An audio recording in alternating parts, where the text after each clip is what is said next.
More about the spring and the winter and the beginning of my story's end. The owl had broken the spell of winter. From that time on, things began to happen that you'd have to see to believe. Insects appeared while the snow was on the ground.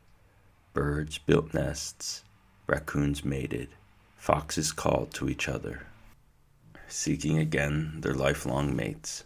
At the end of February, the sap began to run in the maple trees. I tapped some trees and boiled the sap to syrup. It takes an awful lot of sap to make 1 cup of syrup. I discovered 32 cups to be exact.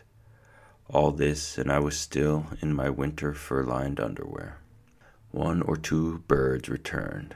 The ferns by the protected spring unrolled, very slowly, but they did. Then the activity gathered momentum, and before I was aware of the change, there were the skunk cabbages poking their funny blooms above the snow in the marsh. I picked some and cooked them, but they aren't any good. A skunk cabbage is a skunk cabbage. From my meadow I could see the valleys turning green. My mountain was still snow-capped, so I walked into the valley almost every day to scout them for edible plants. Frightful rode down with me on my shoulder. She knew, even better than I, that the season had changed, and she watched the sky like radar. No life traveled that sky world unnoticed by Frightful.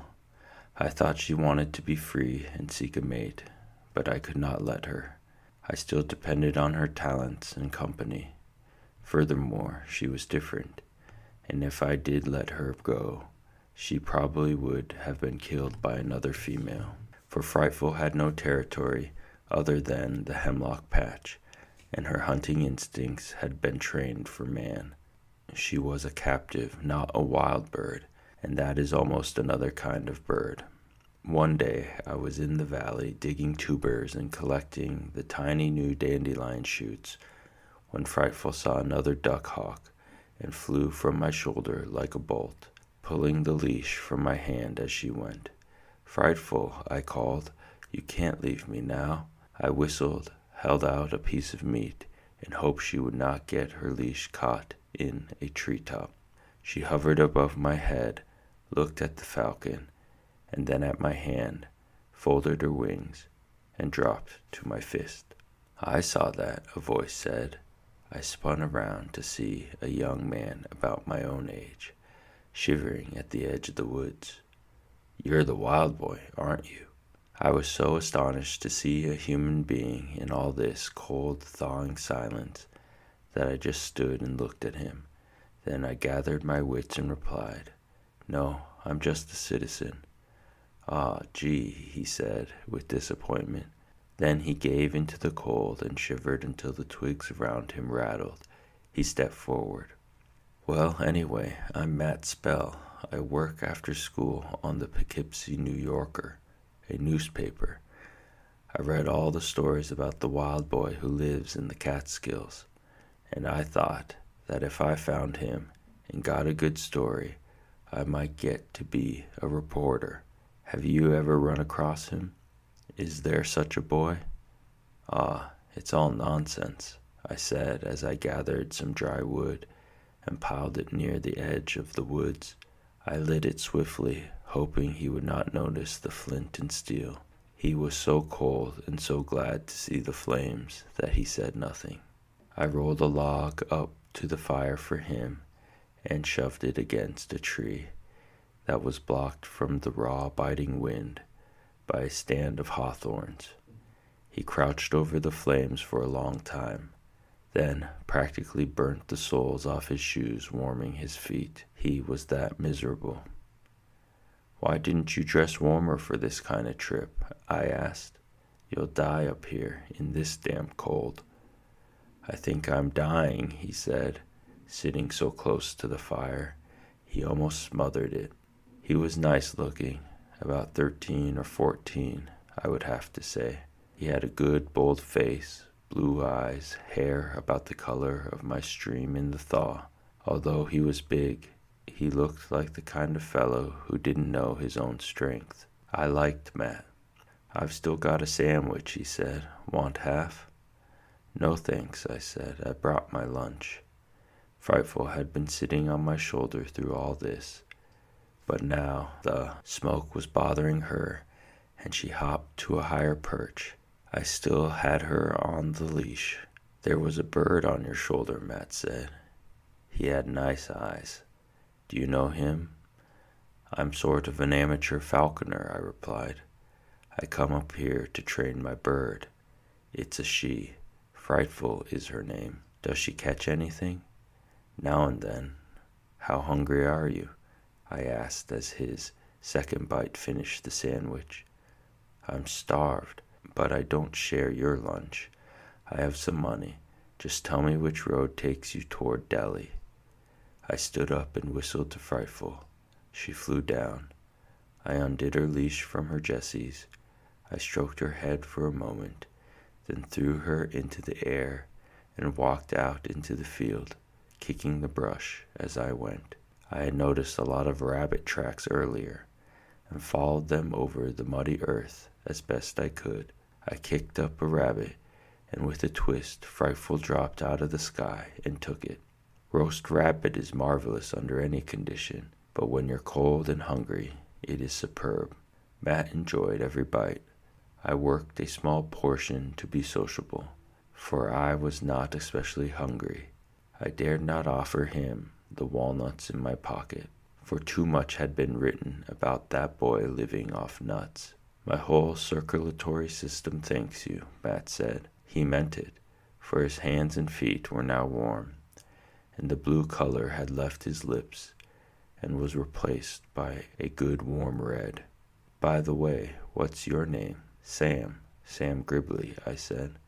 "Sam, if I could borrow a coat from you, I think I could make it to the bus station without freezing to death. I sure didn't think it would be so much colder in the mountains. I could mail it back to you."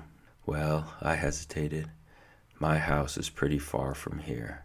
I live on the Gribley farm and just come down here now and then to hunt with the falcon. But maybe we could find an old horse blanket or something in one of the deserted barns around here." "Ah, never mind, Sam. I'll run to keep warm. Have you any ideas about this wild boy? Seen anyone that you think the stories might be referring to?" "Let's start toward the road," I said as I stamped out the fire. I wound him through the forest until I was dizzy and he was lost, then headed for the road.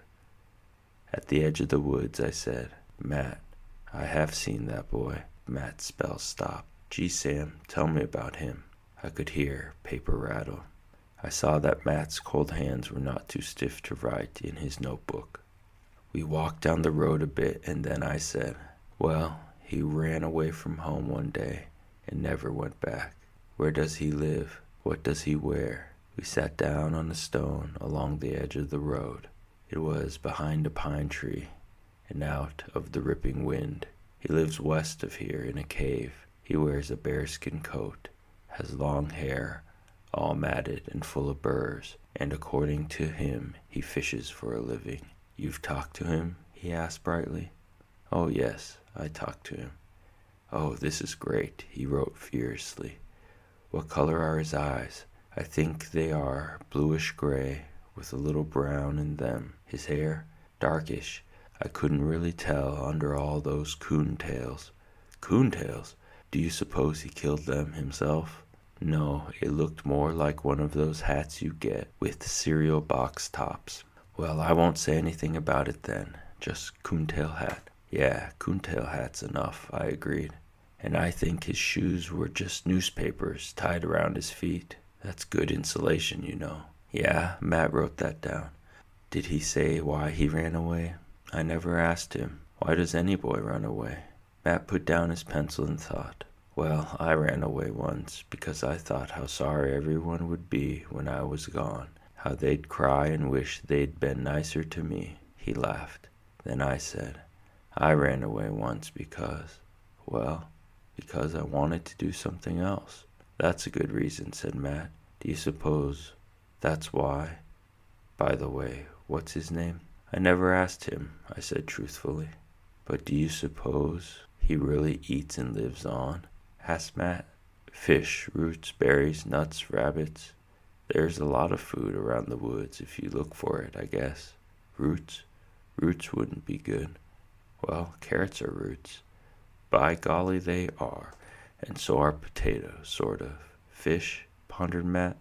I suppose there are lots of fish around here. The streams are full of them. You've really seen him, huh?